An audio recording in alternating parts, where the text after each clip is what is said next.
Question number 1 Moamoria বিদ্ৰোহ কাৰ ৰাজত্বকালত আৰম্ভ হৈছিল? ইয়াৰ শুদ্ধ উত্তৰটো হ'ব অপশ্যন চি লক্ষ্মী সিং। আৰু এটা কুৱেশ্যন নমামী ব্ৰহ্মপুত্ৰ উৎসৱ প্ৰথমবাৰৰ বাবে কেতিয়া পালন কৰা হৈছিল? ইয়াৰ শুদ্ধ উত্তৰটো হ'ব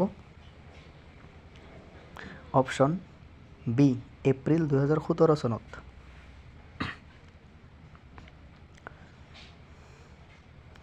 আৰু এটা কুৱেশ্যন নমামী বৰাক উৎসৱ প্ৰথমবাৰৰ বাবে কেতিয়া পালন কৰা হৈছিল?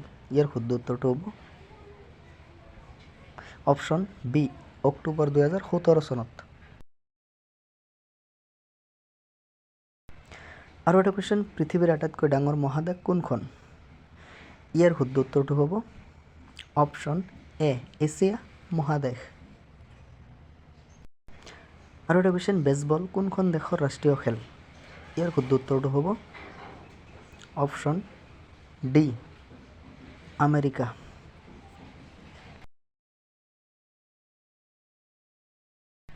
আৰু এটা কুৱেশ্যন ভাৰতৰ সংবিধানৰ কোনটো অনুচ্ছেদৰ অধীনত হিন্দীক ভাৰতৰ চৰকাৰী ভাষা হিচাপে ঘোষণা কৰা হৈছিল?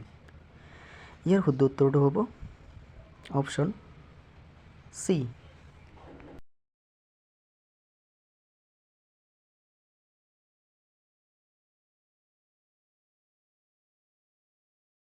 আৰু এটা কুৱেশ্যন সূৰ্যৰ আটাইতকৈ বাহিৰৰ স্তৰটোক কি বুলি কোৱা হয়?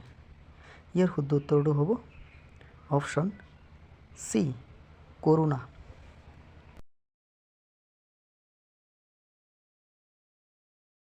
আৰু এটা কুৱেশ্যন পূবৰ পৰা পশ্চিমলৈ ঘূৰা গ্ৰহ দুটাৰ নাম কি? ইয়াৰ শুদ্ধ উত্তৰটো হ'ব অপশ্যন এ শুক্ৰ আৰু ইউৰেনাছ।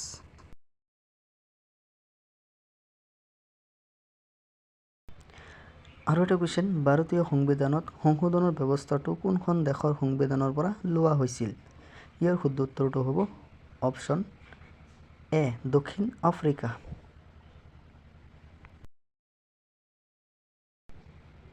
আৰু এটা কুৱেশ্যন বাগৰুম্বা নৃত্য কোনটো জনগোষ্ঠীৰ লগত জড়িত?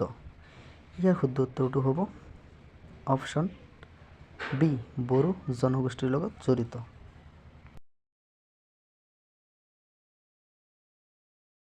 আৰু এটা কুৱেশ্যন প্লেইং ইট মাই ৱে নামৰ কিতাপখনৰ লেখক কোন?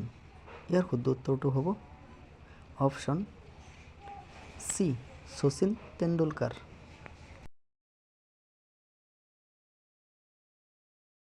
আৰু এটা কুৱেশ্যন বেৰেন দ্বীপ ক'ত অৱস্থিত? ইয়াৰ শুদ্ধ উত্তৰটো হ'ব অপশ্যন এ আন্দামান আৰু নিকোবৰ দ্বীপপুঞ্জত। আৰু এটা কুৱেশ্যন শ্ৰীমন্ত শংকৰদেৱে অসমত কি আন্দোলনৰ গুৰি ধৰিছিল? ইয়াৰ শুদ্ধ উত্তৰটো হ'ব অপশ্যন এ ভক্তি আন্দোলন।